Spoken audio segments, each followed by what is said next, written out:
Aunt Natsui didn't tell them to leave with her own words. But with wordless pressure, she induced them to say that themselves. Because if Dr. Nanjo didn't say those words, this cold silence would surely continue forever. 落ち着きなさい、夏日さん。だが気持ちはよくわかる。わしだって今朝からの異常な事件続きで頭がどうかなってしまいそうだ。だからわしらを疑いたい気持ちもよくわかる。もし本当に南條先生が無関係なら、私は無礼極まりないことをしているのだと思います。ですが、今だけは分かってください。分かった。わしらは部屋を出ましょう。どうですかな、源氏さん。客間に戻ってチェスの続きといきませんかな。それをお望みでしたらぜひ。私は嫌ですよ。だってこの中に狼がいると分かってて部屋から追い出されてしまうんですよ。嫌ですよ、奥様。どうかお許しください。It was obvious what Kumasawa-san was trying to say. If she was innocent, then she was being ejected into dangerous territory along with the culprit. In the current situation, urging her to leave this room along with the suspects was almost exactly the same as letting her get killed. However, Kumasawa-san really was suspicious just for being the first one to discover that Kanon could have been murdered. At that time, everyone except Kumasawa-san had an alibi. Unless we could prove the existence of some contraption or the existence of some 19th person, Kumasawa-san was by far the most likely suspect. I didn't want to believe it. However, Aunt Natsui and the rest of us were in such a difficult situation that we couldn't help suspecting her as well. So we didn't say anything to stop Aunt Natsui from trying to oppressively chase them from the room. We had stopped her from shooting, but we were passively agreeing to chase the others out of the room. On top of that, Maria spoke to the fretful Kumasawa-san. 大丈夫だよ。ベアトリーチェは敬う人には優しいから。熊沢さんはベアトリーチェがいるって信じてるもん。だからきっと大丈夫だよ。マリアは客間でテレビを見るよ。一緒に見ようよ。ここ、テレビがなくてつまんないもん。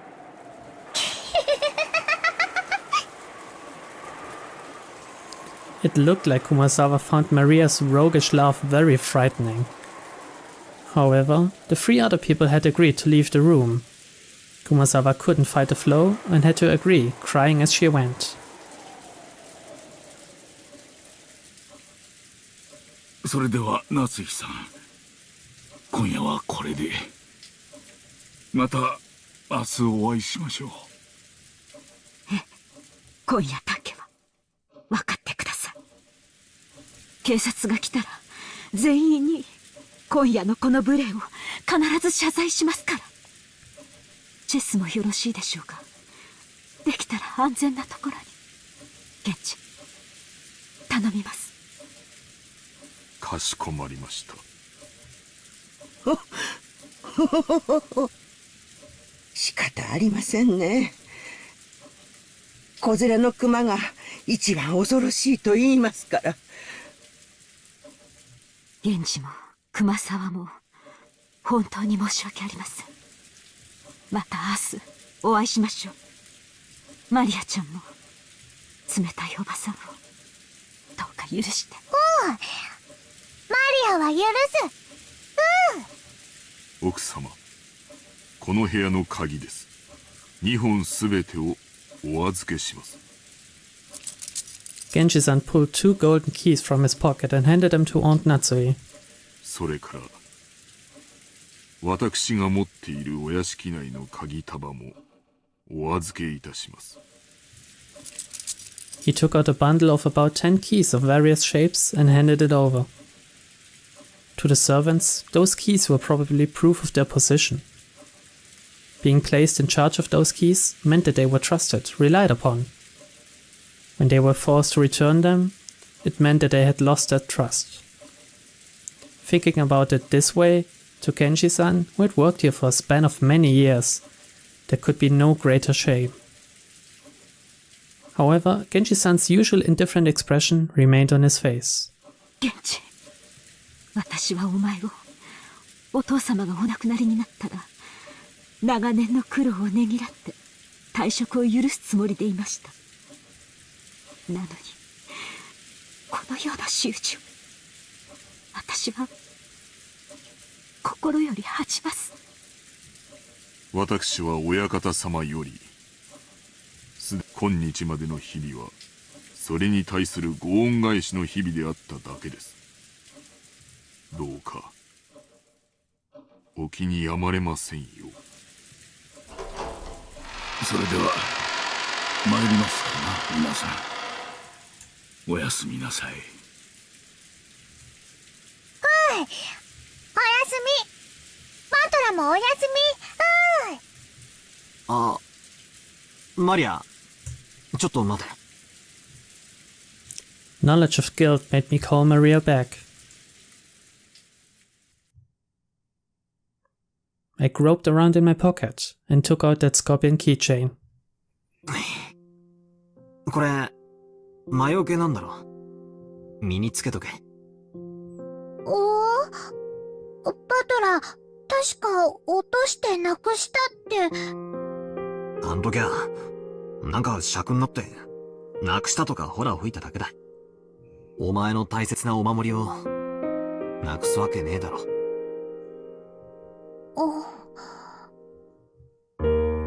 Maria silently took the charm. I was unable to say anything after that. それでは皆様、おやすみなさいませ。We watched them leave, our expressions completely worn out, and we weren't even able to respond.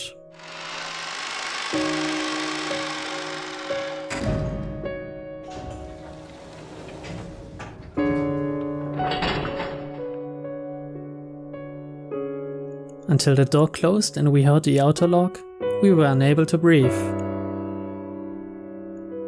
Then we were finally allowed to take a breath. After that, I noticed that Beatrice's letter, which I had been gripping the whole time and which was soaked with my sweat, actually had 2 sheets. The paper had been tightly stuck together, so I'd mistakenly thought that there was only one. There were no characters on the second sheet. The thing drawn there was a magic circle, written with a red ink like blood. Just like how every magic circle up until then had been different, this magic circle was one I'd never laid eyes on before. Inside the circle, a large triangle and a small triangle were fit together in a simple design. But just as before, there was writing in Hebrew, and it seemed clear that it held some kind of meaning. I wanted to know what that could be, but we had just chased Maria, the only person who could understand the meaning of magic circles, out of the room. I thought of this magic circle as Beatrice's second message. What does this magic circle mean? Damn it. After chasing out all the suspicious people, all we had to do was stay barricaded here until morning, and everything would probably be over. Once the typhoon has passed, when the seagulls cry, will everything be resolved? But the letter, which had unexpectedly appeared in the study, forced us to reject that naivety. It had made it very clear that, if time ran out, it would mean the witch's victory. When time runs out, is the witch planning to take on the offensive? This time, is she planning to display some fearful magical power? Maybe something that could have been used to kill 6 adults at once? Wait, when is time supposed to run out anyway? I don't know anything. これでもう安全です。もう絶対に。Even as she said that, Aunt Natsu couldn't stop gripping that rifle. There was no release in the tension of her expression. Of course, none of us felt like breathing a sigh of relief. At least, not until we could hear the cry of the seagulls once more.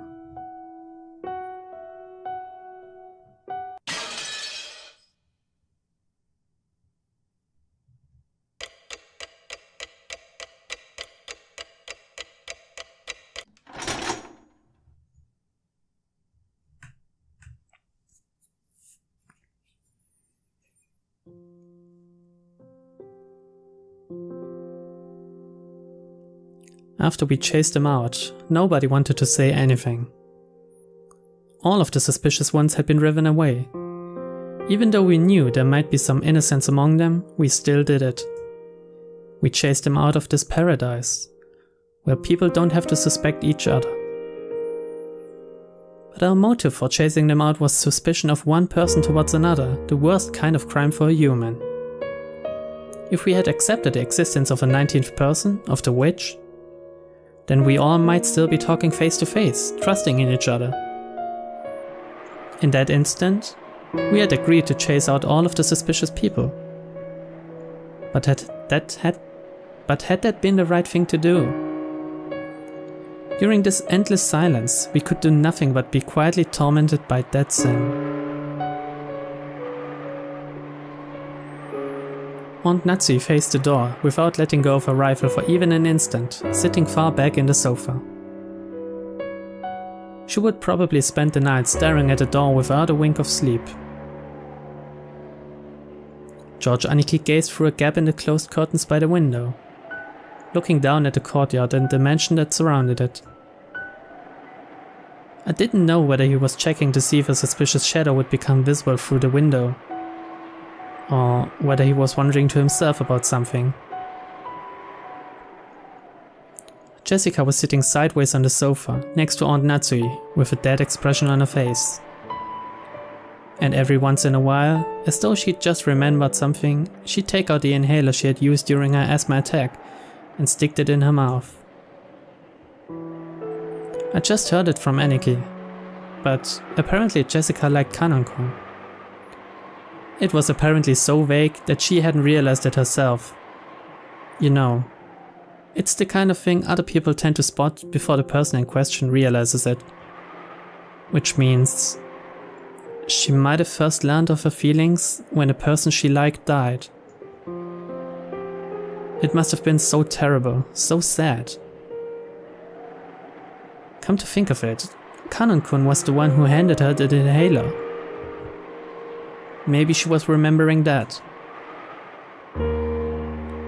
I was fishing around grandfather's study, thinking I'd researched the meaning of the magic circle on the letter's second sheet. Even though we were shut up here, in a defensive position, my rebellious nature made me want to find some key, some way to resist.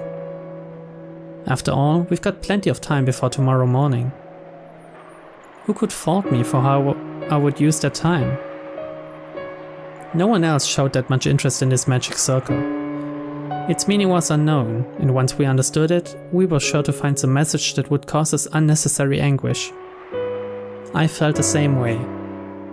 However, I couldn't just ignore it, so I killed time by going through the motions of researching it. 熱心だね。何か手がかりになるようなことは見つけられたかい？さっぱりさ。そもそも日本語で書かれた本を探すことからして骨だぜ。じいさまは一体何カ国語を読めたってんだ。大したもんだぜ。バトラ君は眠くないの？誰かが起きていてくれてるうちに休んだ方がいいよ。夏日おばさんは寝ず番をしてくれると言ってるけど、体が持つわけない。ローテーションで休んだ方がいいよ。じゃあ兄貴が先に休めよ。俺は眠気が来るまでちょいと調べ物をしてるさ。さっきの魔法陣？どうせ時間は腐るほどあるさ。ベアトリーチェ様がどういうメッセージを込めやがったのか面白そうだと思ってよ。よせよ。そういうのやってると妙なのに取りつかれちまうぜ。安心しろよ。俺はマリアにお墨付きをもらってるぜ。俺には霊的才能はからっきしなんだとよ。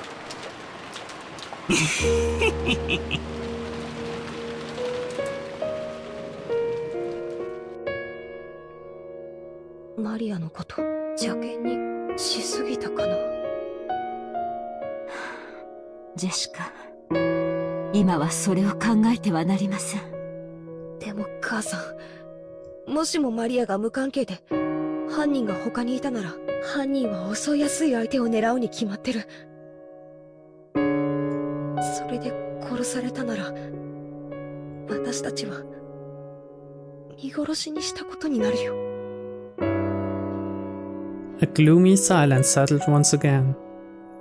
It looked like Jessica regretted letting her emotions take hold of her and snapping at Maria. She's always been like that. Always acting tough and regretting it later. 気持ちはわかりますが、マリアは犯人と接触し、こともあろうか、その肩を持つように煙に巻く発言を繰り返しています。私は、この部屋から追い出せて、せいせいしています。夏日おばさんって結構きついっすね。9歳の女の子のザレ言かもしれないじゃないっすか。It probably wasn't very convincing to hear that coming from me. I myself thought Maria was creepy on several occasions, even doubting her true nature.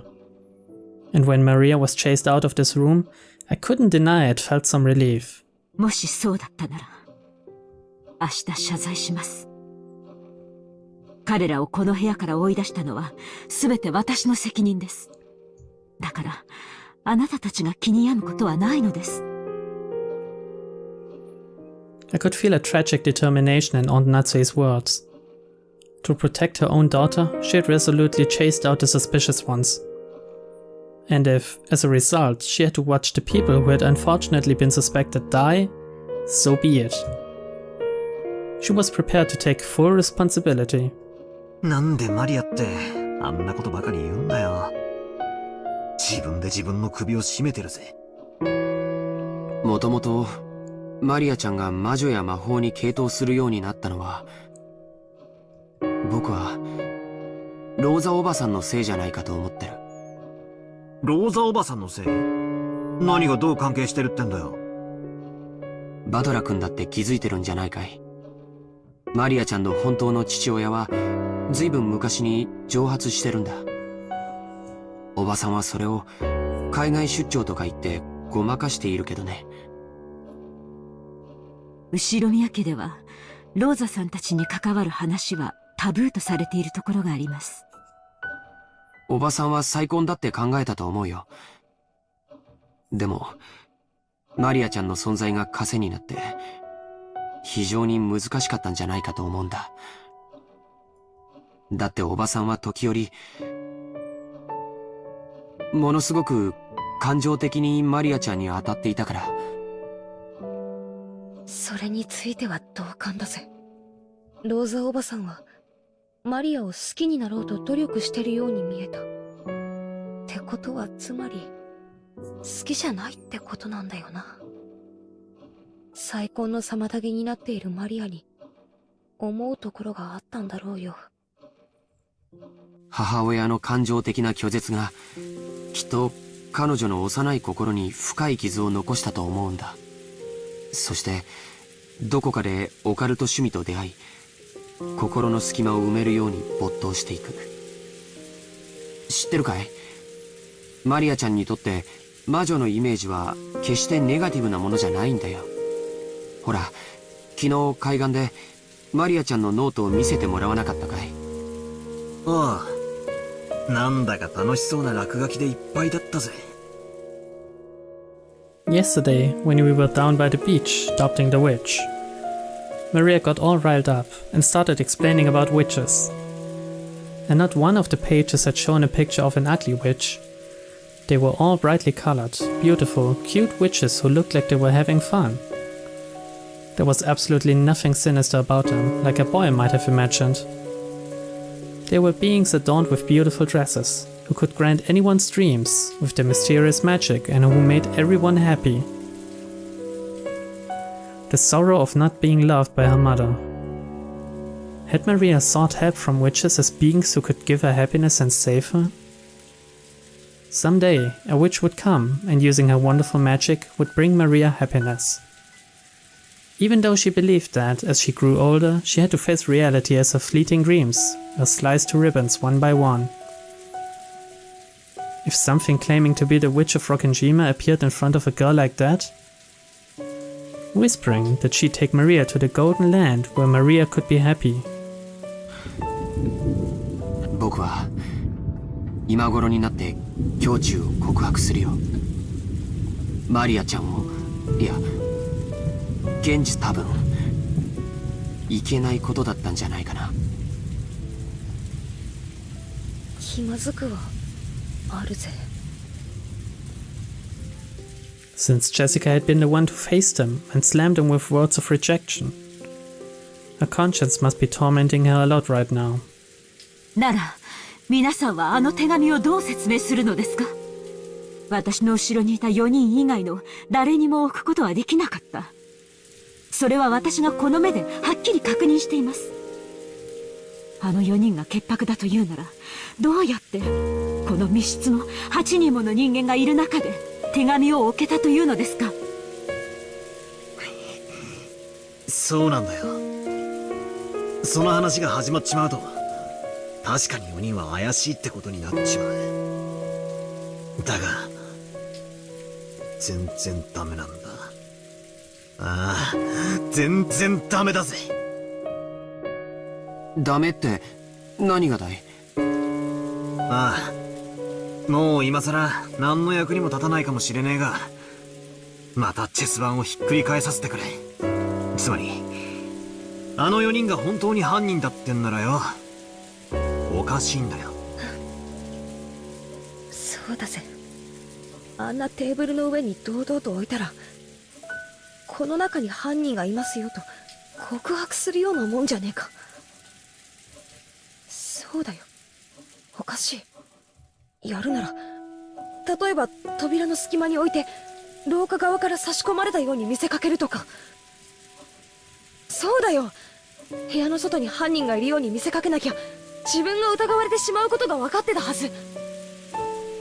ああ、そういうことなんだ。あの4人の中に犯人がいたとして、テーブルのど真ん中に手紙をポンと置くことはリスクばかりで何の意味もないんだ。だがどうやってそこに手紙を置いたかのトリックは置いといて、あの4人以外の誰か、すなわちこの部屋の外に犯人がいたと仮定したとき、あの手紙には大きな意味が生まれる。よしなさい、バトラ君。今さら些細な問題です。Natsuhi-san quickly guessed what I was getting at. No, maybe she had thought of it long before I had, and had simply held her tongue. この部屋の外に犯人がいて、俺たちが外からは手出しをできない密室に立てこもっちまったらお手上げだ。ああ、そうだよ。この部屋からじいさまがいなくなったって話の時、俺が披露した説じゃねえか。じいさまが自分から出ていくという説。自分から出ていくような何かの細工を犯人がして、まんまと外へおびき出していたのだとしたら。Come to think of it, when we found the scorpion magic circle on the doorknob to the study, Maria said it herself. Beatrice couldn't get through this door, but she could induce someone to leave of their own accord. だとすると、私たちは犯人の罠に見事はまって、新しい生贄候補を送り出しちまったことになるぜ。源氏たちもバカではありません。身を守ろうと思うなら、この部屋の次に安全な場所をすぐに思いつくでしょう。そこできっと身を潜めています。Aunt Natsuhi hadn't answered the question. Aunt Natsuhi herself had realized that if the culprit wasn't in our group back then, that letter would make sense as a trap. However, it wasn't worth the risk of calling back the people she had once thrown out. To Aunt Natsuhi, right now, her greatest and only duty was to protect the children. By her thinking, in order to do that, a few sacrifices were unavoidable. なあ、夏日おばさん、きついこと聞くぜ。もしあの時、たまたまジェシカもおばさんの後ろにいたなら、おばさんはこの部屋からジェシカも追い出してたかい？確かに残酷なところはあったかもしれない。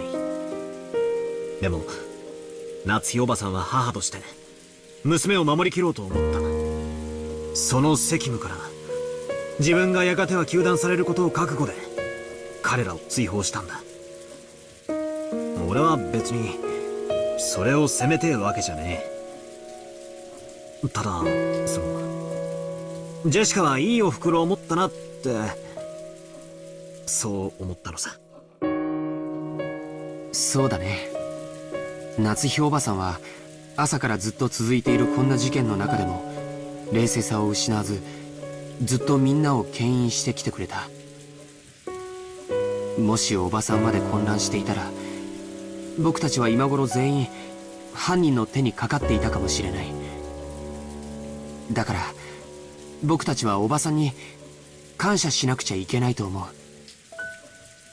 りがとう。バトラたちの言いたいことは、マリアの母でもあってほしいって。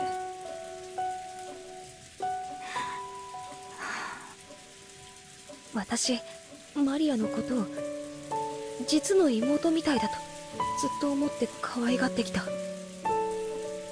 なのにいろんなことがあってちょっと混乱しちゃって、ひどいことをたくさん言って傷つけてしまった。母さん、お願いだよ。マリアもみんなも一緒にいようよ。私たちの中に犯人なんていなかったんだよ。この事件の魔女のベアトリーチェでいいじゃないか。だからもう疑い合うのはやめようよ。Aunt Natsu closed her eyes for a short while. Was she coping with a throbbing headache again? Or was she thinking of something? ジェシカは主人と結婚してから12年もかけてようやく授かった大切な娘です。私はジェシカを守るためならどのような鬼にでもなります。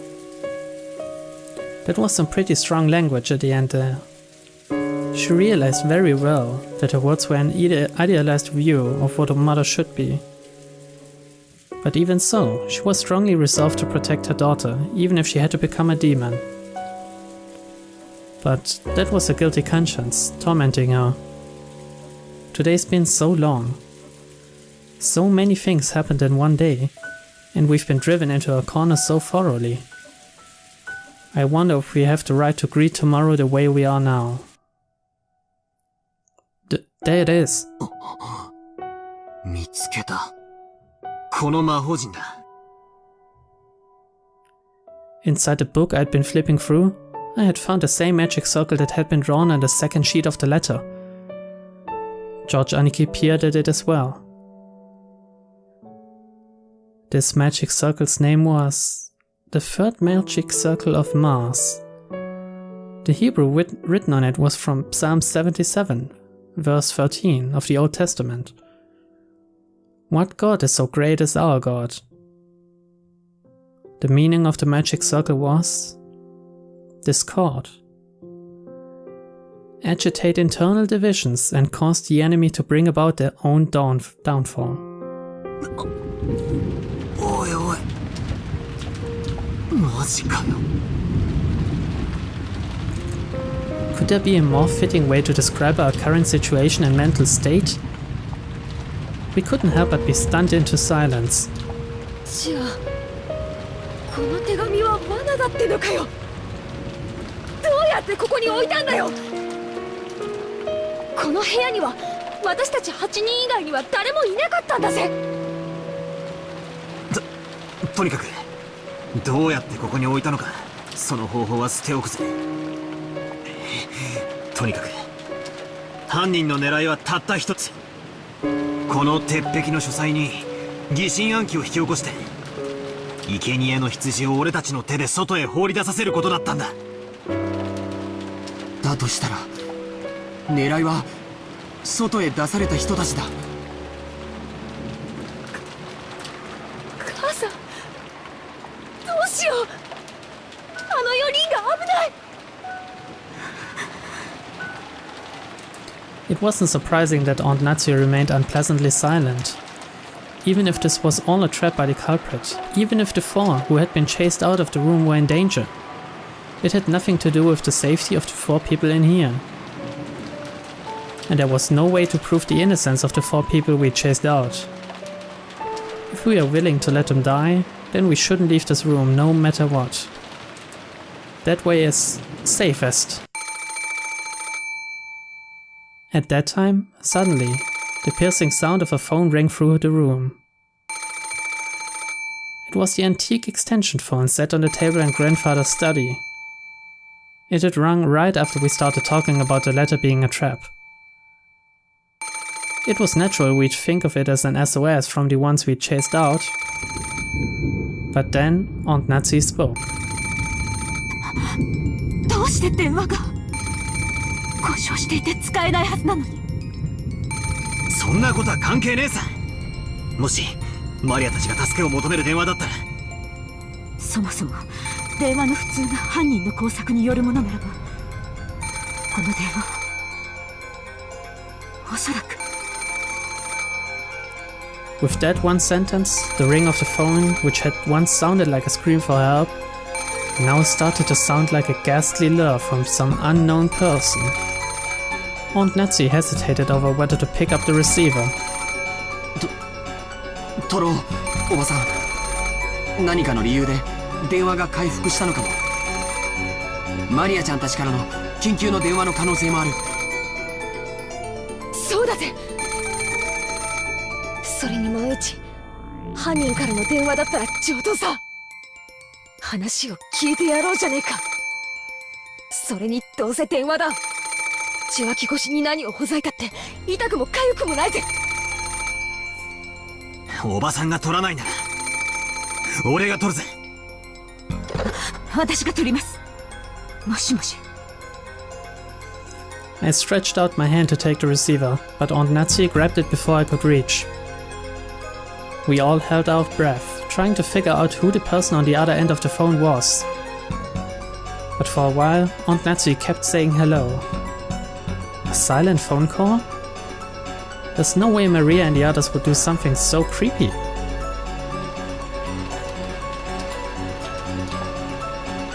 Which means, could this phone call possibly really be...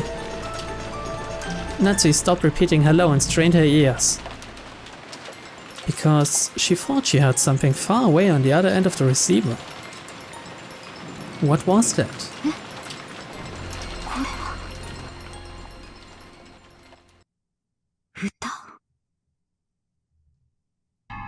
歌って何ですか、おばさん。わかりません。電話の向こうでかすかに誰かが歌っているのが聞こえます。何のことやら。ちょっと受話器を借りますぜ。もしもし。I half forced the receiver from the stunned Aunt Natsu's hand and pressed it against my ear. At first, I didn't hear anything. But because I had been told about it beforehand, I noticed. It sounded far away from the receiver rather than someone speaking in a quiet voice. And it sounded like a girl singing a song. That voice did sound like Maria's, but that just made the situation even more inexplicable. At the very least, the one who had made the phone call hadn't been Maria. After all, Maria was singing some song far away from the receiver. In that case, the one who made the phone call should have been Genshi-san, Kumasawa-san, or Dr. Nanjo. And yet, they weren't saying anything. Why? For what reason? The person who made this phone call. Who was it? おい、もしもし、誰だ、返事をしろ。歌ってるのはマリアなのか。返事をしてくれ。何が起こってんだよ。どういうことだ。わからねえ。一つ言えることは、多分これは罠で、そしてマリアが危険だってことだけだ。 Aunt Natsu took the receiver again, but after yelling into it several more times, she realized that she wasn't getting anywhere and hung up. After that, she dialed quickly. Then she clicked her tongue. That's right, if the phones are working, we should be able to reach the police. But, judging by Aunt Natsu's reaction, the outside telephone line still didn't connect. 行こう。罠かもしれないことは分かってても行かないわけにはいかない。ああ、まったくだぜ。ジェシカと夏代おばさんはここにいてくれ。 When Aniki and I tried to dash out, Aunt Natsu stopped us. お待ちなさい。あなたたちだけに行かせるわけにはいきません。私も行きます。ジェシカはここで待ちなさい。私だけのけ者かよ。冗談じゃない。私も行くぜ。そうだな。その方がいいかもしれねえぜ。電話が俺たちをさらに分散させる狙いがあるってんなら、留守番を残すのは適当じゃねえ。議論する暇も惜しい。みんなで行こう。 Aunt Natsu raised the rifle high and took the lead. I couldn't go unarmed myself. I found a 3-pronged candle stand and readied it. Although the pins on it used to fit candles were short, it was almost like a 3-pronged spear.